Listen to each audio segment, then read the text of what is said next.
வரவேற்கிறேன்.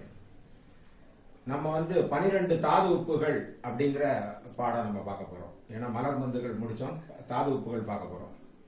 தாது உப்புகளை பொறுத்தவரைக்கும் 12 தாது உப்புகள் என்று சொல்லக்கூடிய தாது உப்புகளை வில்லியம் சூஸ்லர் என்பவர் கண்டுபிடித்தார். 1872ஆம் ஆண்டு அவர் கண்டுபிடிச்சார். அவர் பிறந்தது ஜெர்மனி தான். ஜெர்மனில தான் பிறந்தாரு.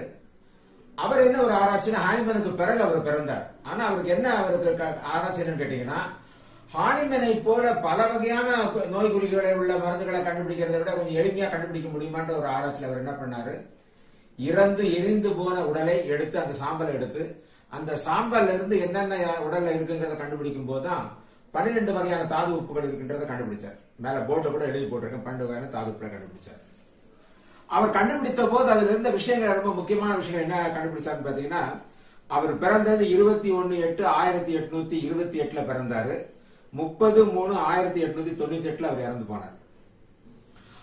அவர் கண்டுபிடிச்சது என்ன, உடல்ல 70% தண்ணீரும் 25% ஆர்கானிக் மேட்டர், அதாவது என்னன்னு கேட்டீங்கன்னா சுகர், ஃபேட், அலுமின் உள்ளதெல்லாம் 5% இன்ஆர்கானிக் மேட்டர், அது என்னன்னா அயன், சல்பர், பொட்டாசியம், கால்சியம் போன்றெல்லாம் இருக்கிறதே கண்டுபிடிச்சார். மீதி ஒரு 5% இன்ஆர்கானிக் சால்ட் இருக்கு அப்படிங்கறதையும் கண்டுபிடிச்சார். அப்போ உடல் வளர்ச்சிக்கு, ஆரோக்கியத்திற்கு இந்த 12 விதமான தாது உப்புகள் தான் ரொம்ப முக்கியம் அப்படிங்கறத அவர் கண்டுபிடிச்சாரு. அதை செயல்படுத்துறதுக்கான ஒரு வழிமுறை தான் அவர் கண்டுபிடிச்சார். டாக்டர் சூஸ்லரால் கண்டுபிடிக்கப்பட்டது இந்த 12 வகையான தாது உப்புகள் தான். இந்த 12 வச்சிருக்கேன் நான் என்னன்றது.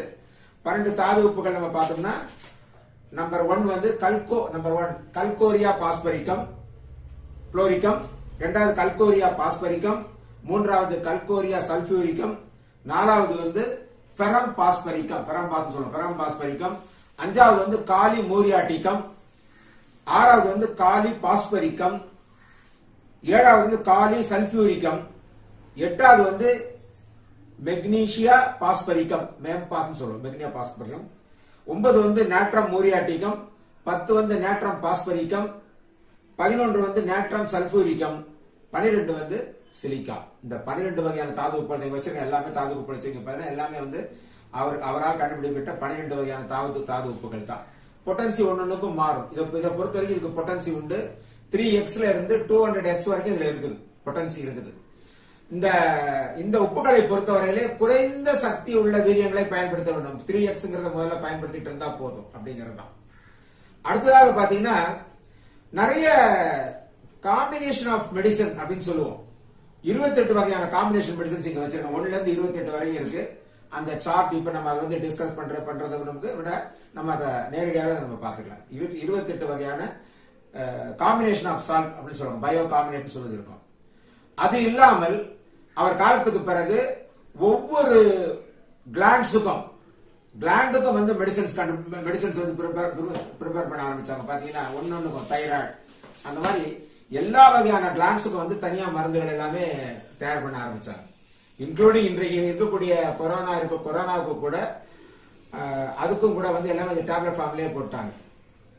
அர்சனிக் ஆல்பம் 330xல டேப்லெட் ஃபார்மேஷன்லயே முந்திய போட்டாங்க. 2008லயே நம்மகிட்ட அந்த மருந்து நம்மகிட்ட இருக்கு. இதுல என்னன்னு கேட்டீங்கன்னா, இந்த மருந்துகள் எல்லாமே ஹோமியோபதி மருந்து கடைகளில் கிடைக்கும். இதெல்லாம் பாத்தீங்கன்னா 1 பவுண்டுன்னு சொல்லுவோம். 1 பவுண்டு மருந்து, இதெல்லாம் 1 பவுண்டு மருந்து, 450 கிராம் எடை. அது இல்லாம நம்ம பொதுவா நம்ம கடையில போய் நம்ம வாங்க போவோம். பாத்தீங்கன்னா இந்த மாதிரி சிறிய டப்பாக்கள்ல கொடுப்பாங்க.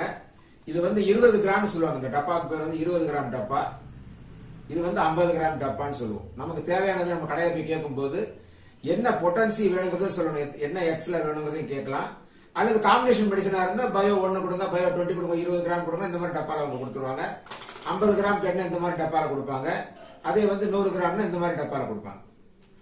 இப்போ இந்த மருந்துகள்ல விதவிதமான மருந்துகள் எல்லாமே நமக்கு இருக்கு. எப்படின்னா, அந்த 12 சால்ட்டையும் தனியாக பயன்படுத்தலாம், 28 வகையான கூட்டு மருந்துகளையும் நாம பயன்படுத்தலாம். ரெண்டு நம்ம எப்படி வேணாலும் பயன்படுத்திக்கலாம். அது இல்லாமல் அந்த சுரப்பிகளுக்கான மருந்துகள், கிளாண்டுலர் மெடிசன் சொல்லுவாங்க, அந்த மருந்துகளும் அவைலபிள்.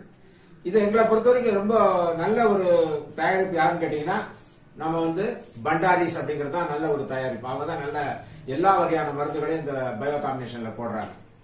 இந்த பயோ காம்பினேஷன்ஸ்ல இருக்கக்கூடிய 28 மருந்துகளும் நமக்கு பயன்படக்கூடிய மருந்துகள் தான். அது வந்து உங்களுக்கு முழுமையான விஷயங்கள் வந்து நம்ம ஆடியோல கொடுக்கலாம்னு நினைக்கிறேன். ஏன்னு கேட்டீங்கன்னா ஆடியோல கொடுக்கும்போது உங்களுக்கு முழு விஷயங்களை அந்த மேல சொல்ல முடியும் அப்படிங்கிறதுக்காக. இந்த பயோசால்ட் என்று சொல்லக்கூடியது இயற்கையில் கிடைக்கக்கூடிய தாது உப்புக்கள் தான். இதுக்கு வந்து எக்ஸ்பைரி டேட் என்பதே கிடையாது. நீங்க எத்தனை வருஷம் ஆனாலும் அது கிடையாது. நம்ம காலத்துல வாங்கி நம்முடைய பேர குழந்தைகள் கூட பயன்படுத்தலாம். பூட்டி பூத்திகள்லாம் கூட அவங்களாம் கூட பயன்படுத்தலாம். அந்த அளவுக்கு இதுக்கு வந்து எக்ஸ்பைரி டேட்டே கிடையாது. இந்த மருந்துகளுக்கு கிடையாது. எந்த காலமும் பயன்படுத்தலாம். மருந்துகளை பார்த்தீங்கன்னா எல்லா மருந்துகளுமே பார்த்தீங்கன்னா ஒரே மாதிரி தான் இருக்கும் பாக்குறதுக்கு. எல்லாமே பாக்குறதுக்கு இதே மாதிரி தான் இருக்கும். அது எந்த விதமான சுவையும் இருக்காது. இதை வந்து பாத்தீங்கன்னா பெரியவங்களுக்கு நம்ம கொடுக்கறதா இருந்தா 4 மாத்திரைகள் கொடுக்கணும். பெரியவங்களுக்கு கொடுக்கறதா இருந்தா 4 மாத்திரைகள் கொடுக்கணும். 12 வயசுக்கு கீழே உள்ள குழந்தைகளா இருந்தா 2 மாத்திரை கொடுத்தா போதும். 4 மாத்திரை 3 வேளை என்ற வேளையில கொடுக்கணும். இதை வந்து உணவுக்கு முன் சப்பி சாப்பிட வேண்டும். எந்த காரணம் இந்த மாத்திரை போட்டு தண்ணி குடிக்கிற வேலை வச்சுக்கூடாது. சப்பி சாப்பிட. ஏன்னு கேட்டீங்கன்னா சப்பி சாப்பிடும் போது நம்முடைய சலைவா என்று சொல்லக்கூடிய அந்த உமிழ்நீரில் கலந்து வயிற்றில் சென்றவுடன் நேரடியாக ரத்தத்தில் கலந்துவிடும். அதுதான் நமக்கு இதுல கிடைக்கக்கூடிய மிகப்பெரிய ஒரு வெற்றி. இந்த தாது உப்புக்கள் 18 தாது உப்புக்களும் நம்ம உடம்புக்கு தேவையானதுதான். இதை வந்து மிக எளிமையாக நம்ம பயிற்சி செய்யலாம். நன்றி. பகுதி 2 சில விஷயங்களை சந்திப்போம். நன்றி, வணக்கம்.